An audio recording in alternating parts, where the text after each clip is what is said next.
오늘 주신 하나님 말씀 구약성경 이사야 2장 2절에서 5절까지 말씀입니다. 구약성경 이사야 2장 2절부터 5절까지 구약성경 969쪽 이사야 2장 2절에서 5절까지 말씀 제가 받들어 읽겠습니다. 말일에 여호와의 전의 산이 모든 산 꼭대기에 굳게 설 것이요 모든 작은 산 위에 뛰어나리니 만방이 그리로 모여들 것이라. 많은 백성이 가며 이르기를 오라 우리가 여호와의 산에 오르며 야곱의 하나님의 전에 이르자. 그가 그의 길을 우리에게 가르치실 것이라. 우리가 그 길로 행하리라 하리니 이는 율법이 시온에서부터 나올 것이요 여호와의 말씀이 예루살렘에서부터 나올 것임이니라. 그가 열방 사이에 판단하시며 많은 백성을 판결하시리니 우리가 그들의 칼을 쳐서 보습을 만들고 그들의 창을 쳐서 낫을 만들 것이며 이 나라와 저 나라가 다시는 칼을 들고 서로 치지 아니하며 다시는 전쟁을 연습하지 아니하리라. 야곱 족속아 오라 우리가 여호와의 빛에 행하자. 아멘.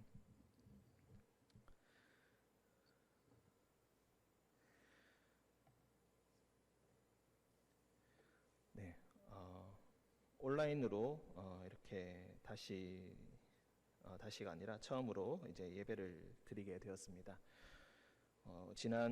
이번 주부터 새벽 예배도 마찬가지로 계속해서 온라인으로 이렇게 라이브로 진행하고 있습니다.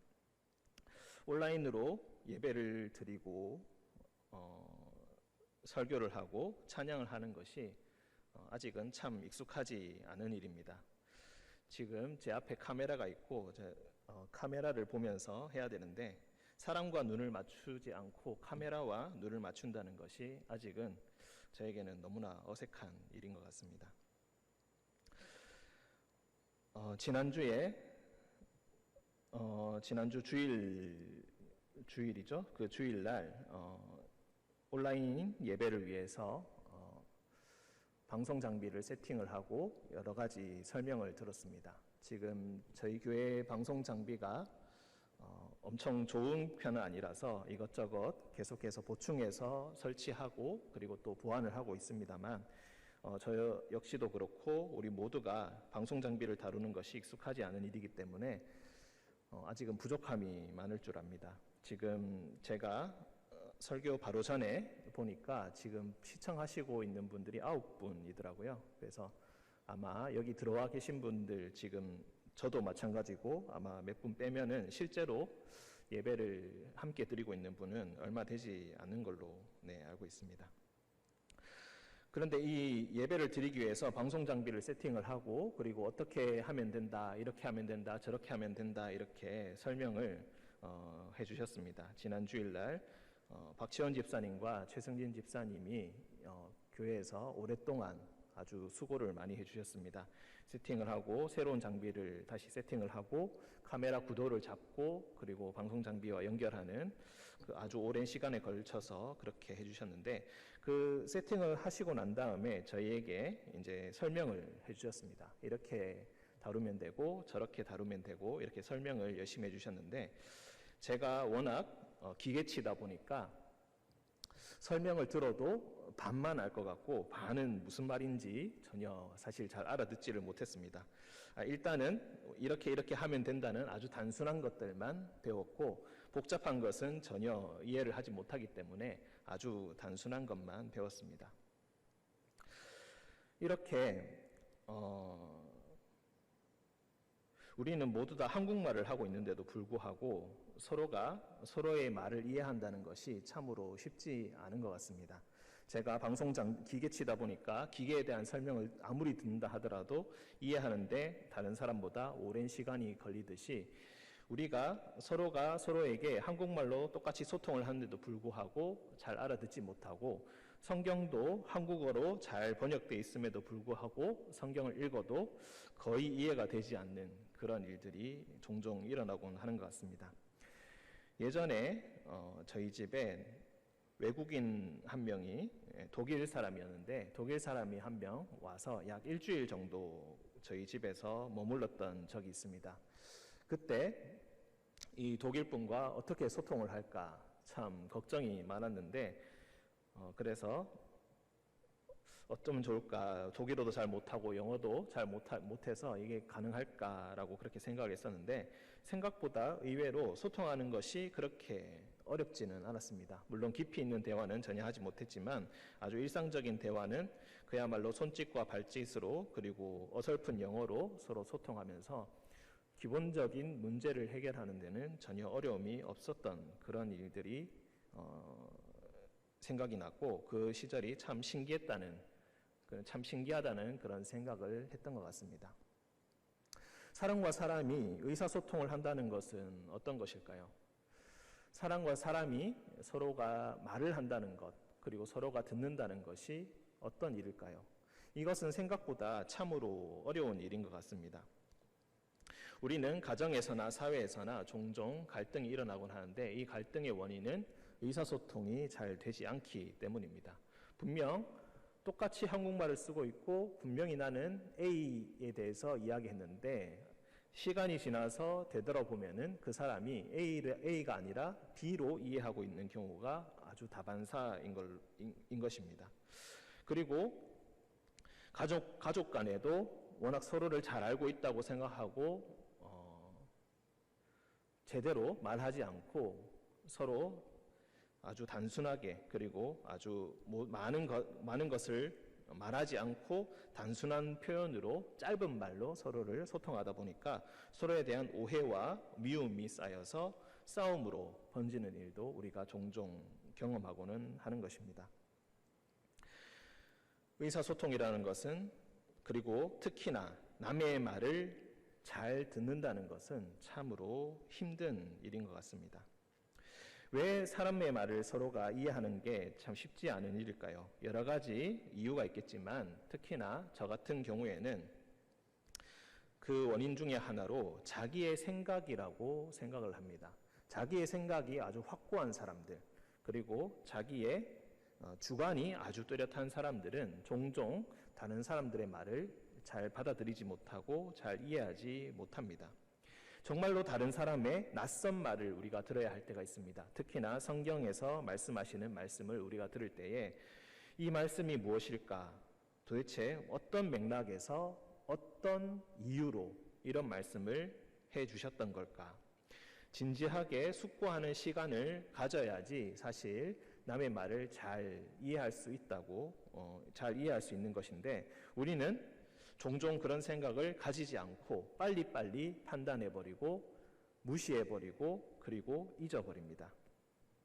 그렇기 때문에 아무리 우리에게 도움이 되는 이야기라 할지라도 우리 안에 있는 이 주관이라는 장애물이 참 많이 있기 때문에 우리의 마음을 모두 다 내려놓고 우리 안에 있는 장애물을 내려놓고 그 말들을 듣는다는 것은 참으로 쉽지 않은 일인 것입니다. 성경에서도 이것에 대해서 우리는 이 증거를 잘 볼 수가 있습니다.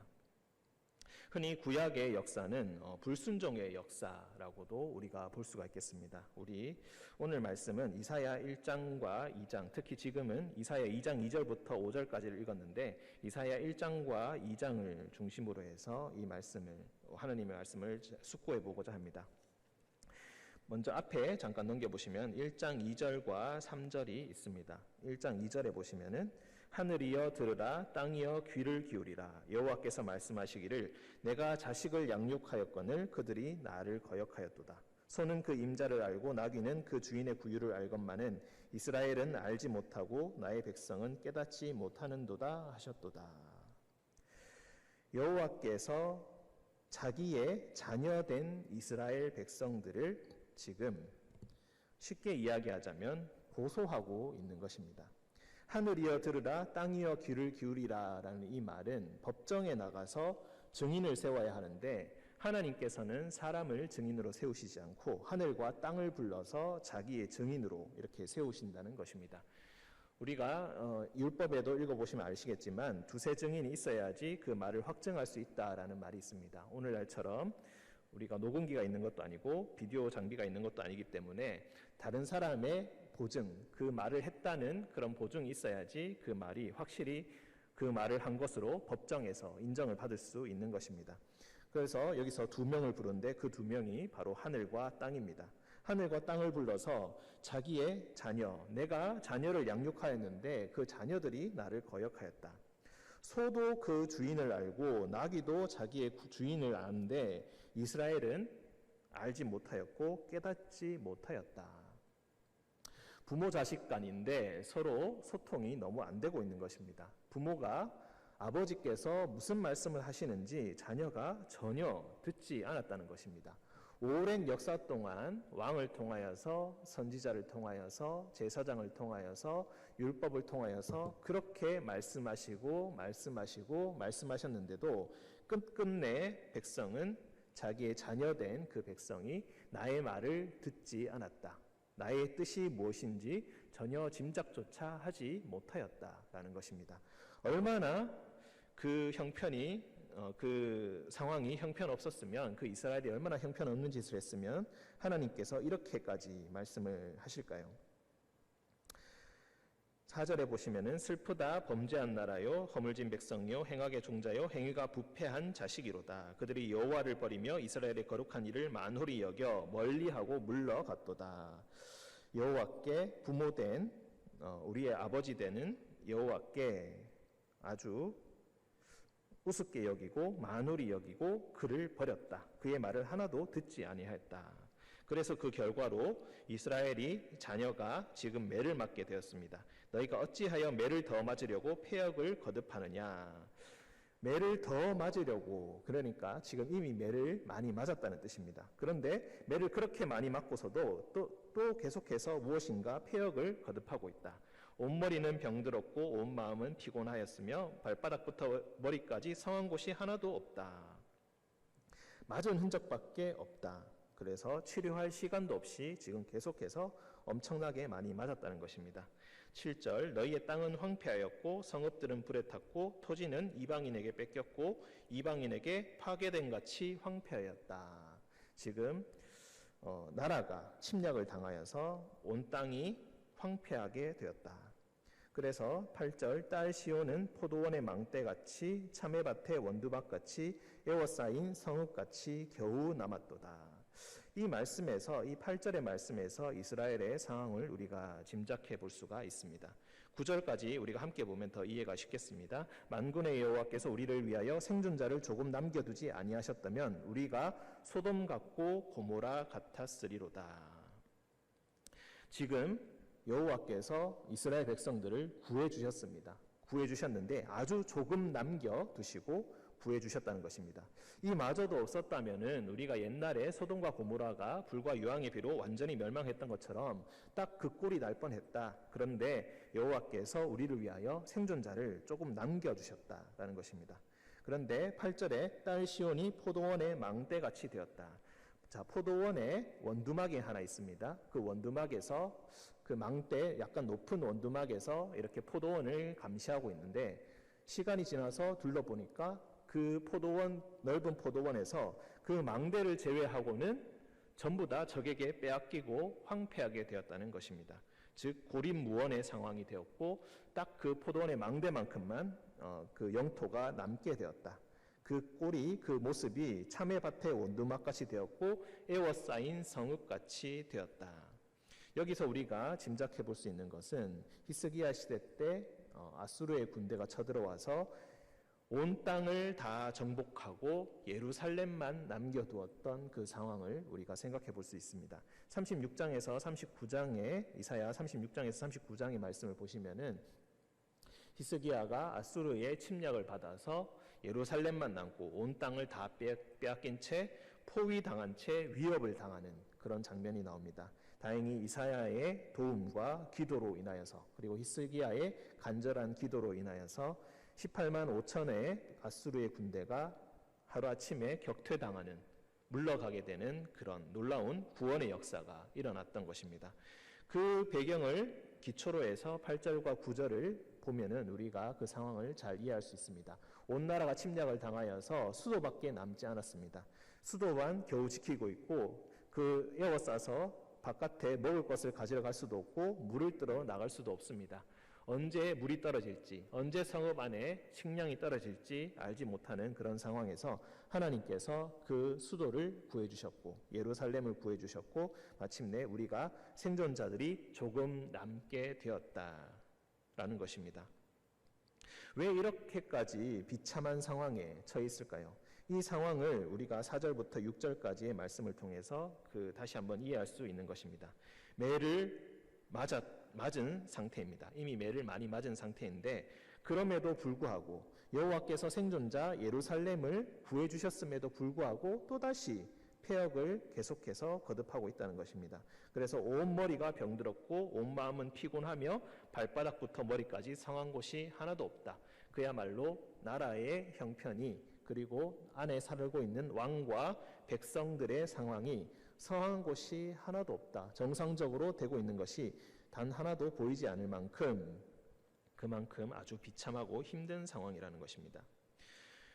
10절에서 넘어가서 이렇게 이야기합니다. 너희 소돔의 관원들아 여호와의 말씀을 들을지어다. 너희 고모라의 백성아 우리 하나님의 법에 귀를 기울일지어다. 참으로 섬뜩한 말이 아닐 수가 없습니다.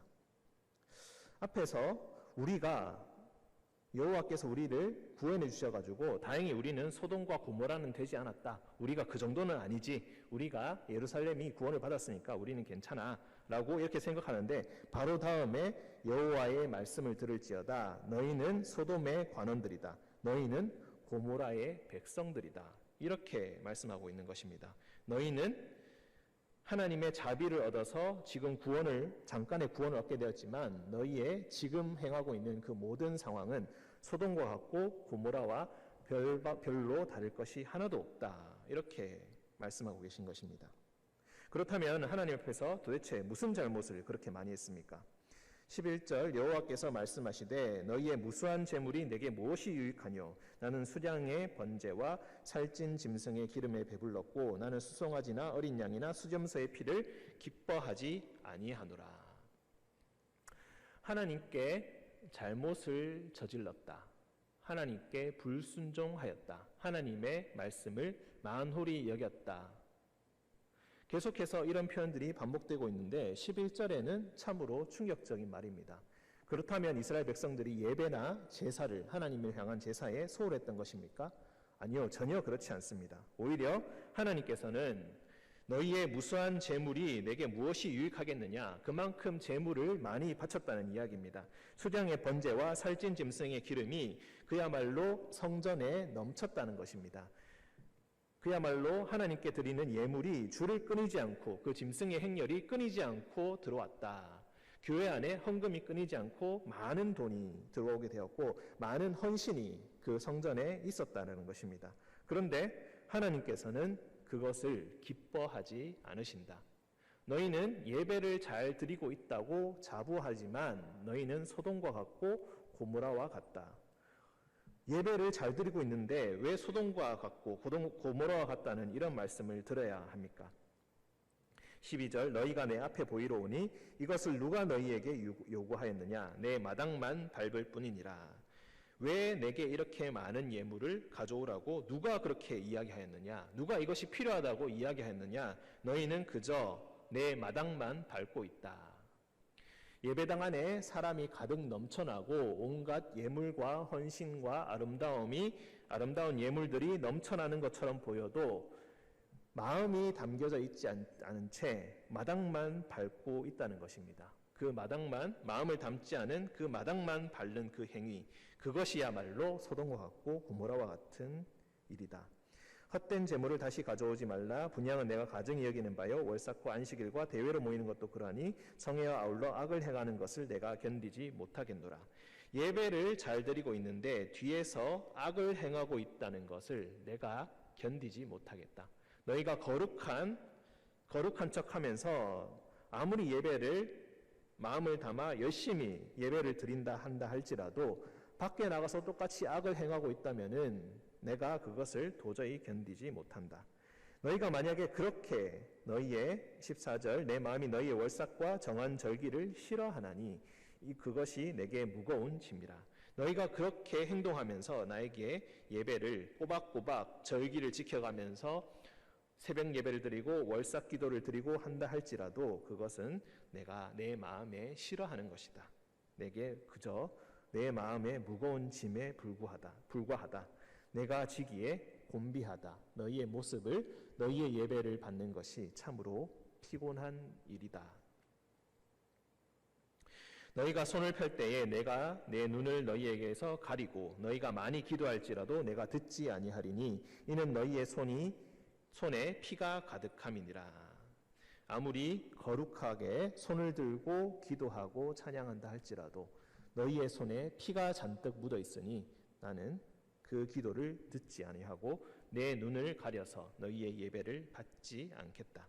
너희는 스스로 씻으며 스스로 깨끗하게 하여 내 목전에서 너희 악한 행실을 버리며 행악을 그쳐라.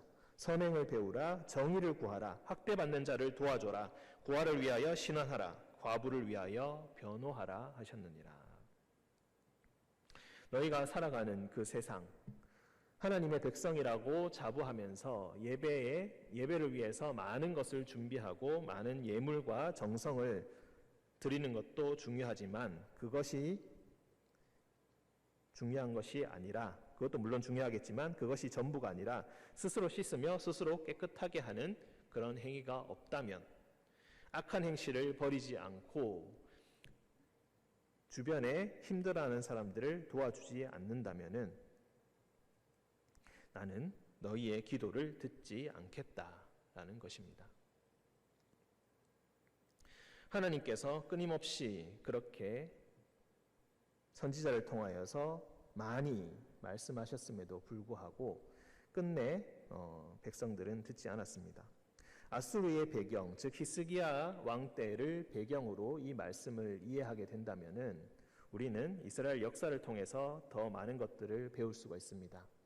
아수르를 하나님께서 물리쳐 주셔서 구원함을 얻었습니다. 하지만 얼마 지나지 않아서 약 100년 후에 세월이 100년이 아니라 조금 더 세월이 지나서 몇십 년 되지 않아서 바벨론이 일어나게 되었고 바벨론에 의하여 완전히 나라가 멸망당하게 되는 것입니다. 예레미야서를 읽어보면 그 배경을 잘 알 수 있습니다. 이제 바벨론이 또 쳐들어왔습니다. 또 포위를 하고 있습니다. 이제 쳐들어오려고 그런 상황에 놓여 있습니다. 하지만 성전에서 여전히 그들은 열심히 이스라엘 백성들은 예배를 드리면서 이렇게 생각합니다. 이곳은 시온이다. 하나님의 거룩한 성전이 있는 곳이다. 하나님께서 살아계시다면은 이 거룩한 성전이 있는 이 예루살렘이 망하도록 내버려 두지 않을 것이다. 어떤 상황이 온다 하더라도, 아무리 강력한 적이 온다 할지라도 절대로 예루살렘을 멸망하지 않을 것이다. 이렇게 믿었다는 것입니다. 그 믿음이 얼마나 보기에는 아름답고 고귀한 것이었겠습니까? 하지만 그 믿음은 교만에 불과한 것이었고, 그 믿음은 현실을 똑바로 보지 못한 것이었고, 그 믿음은 하나님의 말씀을 제대로 알지 못하는 믿음이었다는 것입니다. 그래서 그 믿음으로 인하여서 나라를 대비하는, 그 위기를 대비하는 일에 소홀하게 되었고, 정세를 제대로 읽지 못하였고, 다른 동기로 인하여서, 다른 정치적인 동기나 개인적인 욕심으로 인하여서 백성들이, 그리고 왕까지, 그리고 많은 관원들이 그렇게 움직였고 결국은 망국의 지경에까지 이르게 되었다는 것입니다. 하나님께서 말씀하시고 또 말씀하셨는데 백성들은 듣지 않았습니다. 이렇게 16절과 17절에 너희의 나라가, 너희의 사회가 이렇게 엉망인데 너희는 그저 예배만 열심히 드린다고, 우리는 잘 되고 있다고 착각한다면은 너희는 제대로 되지 못할 것이다. 너희가 아무리 기도를 많이 드린다 할지라도 그저 하나님께서 보시기에 피곤한 예배와 찬송밖에 되지 못할 것이다. 참으로 섬뜩한 말이 아닐 수가 없습니다. 예배와 찬양에 몰두하는 것은 참으로 좋은 일이지만 하나님의 말씀에 집중하지 않고 하나님께서 정말로 원하시는 바가 무엇인지 제대로 듣지 않는다면은 이 예배는 하나님 앞에서 더욱 괴로운 것이 되는 것이고 하나님 앞에 더욱더 죄를 짓는 것이 되기 때문입니다. 우리는 예수님의 말씀을 기억하고 있습니다. 너희 형제를, 너희 이웃과 분쟁이 있다면은 먼저 화해하고 와라. 예물을 가지고 성전에 오다가 네가 잘못한 일이 생각나거든 그 재물을 그 자리에 내려놓고 먼저 형제와 화목하게 된 후에 다시 그 예물을 성전으로 가져가라 라고 했던 그 말씀을 기억하고 있습니다. 그렇지 아니한다면은 그 예물이 아무 소용이 없다는 것입니다. 오늘 읽은 말씀과 참으로 일맥상통하는 말씀이 아닐 수가 없습니다. 그런데 이 구약의 역사는 끝끝내 이스라엘 백성, 하나님의 백성이라고 자부했던 사람들, 여호와를 늘 아버지라고 불렀던 사람들, 우리의 하나님이라고 불렀던 사람들, 그 사람들은 끝끝내 하나님의 말씀을 듣지 아니하였고 만국의 지경에까지 이르게 되었다는 것입니다. 그리고 그 만국 후에 다시 모든 것이 끝날 줄 알았는데 70년이라는 긴 세월이 지난 후에 다시 한번 회복함을 하나님께서 허락해 주시고 그 나라가 하나님의 백성으로서 다시 한번 세움을 받게 되었다는 것도 우리가 알고 있는 사실입니다. 그 많은 심판들, 그 많은 혹독한 심판을 겪은 후에 하나님께서는 우리에게 새로운 소망을 주십니다.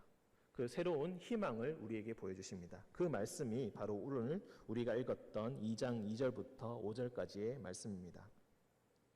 그때에는 우리가 2장 2절 처음에 보시면 마리데라고 되어 있는데 사실 그때에라고 번역해도 됩니다. 그때에 여호와의 전의 산이 모든 산 꼭대기 위에 굳게 서게 될 것이다. 모든 작은 산 위에 뛰어나게 될 것이다. 그래서 만방이 그리로 모여들게 될 것이다. 유대인, 이스라엘 백성 이런 사람들 가리지 않고 세상의 모든 사람들이 여호와의 말씀을 듣기 위해서 오게 된다는 것입니다. 많은 백성이 가면서 이렇게 이야기한다는 것입니다. 오라 우리가 여호와의 산에 오르며 야곱의 하나님의 전에 이르자. 그가 그의 길을 우리에게 가르치실 것이라. 우리가 그 길로 행하리라. 이렇게 마음을 주님 앞에 활짝 열고 그 말씀을 따라서 살겠다고 서원하면서 그렇게 모든 사람들이, 많은 백성들이 하나님 앞에 나아오게 될 것이라는 것입니다. 그렇게 나아오면 어떤 일이 생겨나게 됩니까? 4절, 그가 열방 사이에 판단하시며 많은 백성을 판결하시리니 무리가 그들의 칼을 쳐서 보습을 만들고 그들의 창을 쳐서 낫을 만들 것이다. 이 나라와 저 나라가 다시는 칼을 들고 서로 치지 아니하며 다시는 전쟁을 연습하지 아니하리라. 단순히 사람들이 모두 다 하나님의 말씀을 들으면 착해져서 전쟁이란 것이 없어지게 될 것이다 라는 낭만적인 상상을 하는 것이 아닙니다. 하나님의 말씀을 제대로 듣게 된다면은, 하나님의 뜻이 무엇인지 올바로 파악하게 된다면은, 하나님의 말씀이 무엇인지 숙고하고 그 말씀이 무슨 의미인지 정확하게 알기 위해서, 깊이 있게 듣기 위해서 노력한다면은 스스로의 칼을 버리고 스스로의 낫을 버리고 그것으로 농기구를 만들어서 서로를 먹이면서 평화로운 세상을 만들기 위해서 더욱 노력하게 될 것이라는 것입니다. 예배를 잘 드리기 위해서, 많은 예물을 바치기 위해서, 많은 헌금을 하기 위해서 다른 사람의 것을 빼앗아서 하나님께 바친다면 그 손이 그저 피로 물들어 있는 손에 불과합니다. 그 손에 피 묻은 손으로 드리는 예배는 하나님께서 받으시는 예배가 아니라는 것입니다. 오히려 자기의 무기를 버리고 남의 것을 빼앗지 않고 그들의 창과 칼을 모두 다 버리고 다른 사람을 위한 존재로서, 그리고 다른 사람에게 봉사하고 헌신하는 그런 존재로서 하나님의 말씀을 들은 자들은 그렇게 행하게 될 것이고, 하나님의 백성은 반드시 그렇게 세움을 받게 될 것이라는 것입니다. 교회라는 것은 다른 사람을 위한 조직입니다. 우리 자신을 위해서 봉사하지 않고 우리 자신을 위해서 헌신하는 곳이 아닙니다. 만약 우리가 그것을 하면서 우리는 예배를 잘 드리고 있기 때문에 괜찮다라고 생각한다면은 그것은 그야말로 하나님의 뜻에 정반대로 가는 것이고 하나님의 뜻을 만홀히 여기는 그런 일이 되게 될 것입니다. 그래서 오늘 말씀을 통해서 우리는 다시 한번 이렇게 생각해 볼 수 있습니다. 우리가 수없이 결심을 합니다. 자녀로서 이제는 부모님의 말씀을 잘 들어야지라고 생각합니다. 왜 부모님의 말씀을 잘 들어야 할까요? 그냥 그래야 하니까 그렇다고 생각합니다. 딱히 마음으로 모든 것을 공감하지는 않지만, 그래도 내 마음에 다 와닿지는 않지만 그저 부모님이니까 말씀을 잘 듣는 척이라도 해야겠다. 부모님의 마음에 상처를 주지 않아야겠다라는 그런 마음으로 순종하겠다고, 이제는 잘 하겠다고 결심합니다. 자녀에게도 마찬가지고 부부 사이에도 마찬가지의 일이 벌어집니다. 서로를 진실하게 이해하기보다는 서로의 말이 무엇인지를 제대로 이해하고 듣기보다는 그저 다른 사람에게 상처를 주지 않아야겠다. 똑같이 말을 듣고 있지는 않지만 그저 그 가족에게 상처를 주지 않기 위해서, 우리의 이웃에게 상처를 주지 않기 위해서 그런 척 하겠다라는 결심을 수없이 하는 것을 우리가 봅니다. 그리고 그 결심은 얼마 지나지 않아서, 하루도 지나지 않아서 실패하는 것을 우리는 이미 많이 겪어보았습니다. 하나님의 말씀은 어떻습니까? 그와 똑같지 않겠습니까? 하나님의 말씀이 무엇인지 제대로 알지 못하면서 하나님의 뜻이 무엇인지 제대로 알지 못하는 상황에서 어떻게 하나님의 마음에 들며 하나님께 제대로 순종할 수가 있겠습니까?